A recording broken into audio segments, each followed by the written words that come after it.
Hey guys, welcome back to my channel. In today's video, I'm going to show you how to download or install Blue TV on Firestick. First, turn on your TV and Firestick. Make sure the Firestick is connected to the internet. From the Firestick home screen, go to the top right corner and click the settings. Next, scroll and select My Fire TV.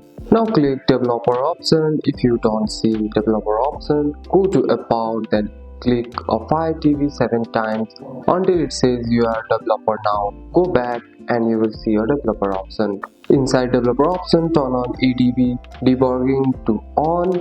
Then turn app from unknown sources to on. When the warning pops up, click turn on. Now you need to download downloader app.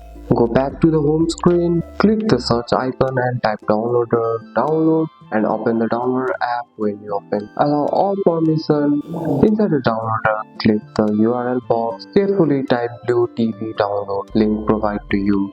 Then click go. Wait a few seconds for the file to download. Open the downloaded file, then click install. After installation it's complete, then click done. Now go to the settings, then application, then manage install application, find Blue TV or Blue TV, open it and click launch. And that's it. That's all for today's video guys. If you found this video helpful, drop a like and subscribe for more videos. Thanks for watching. See you in the next one.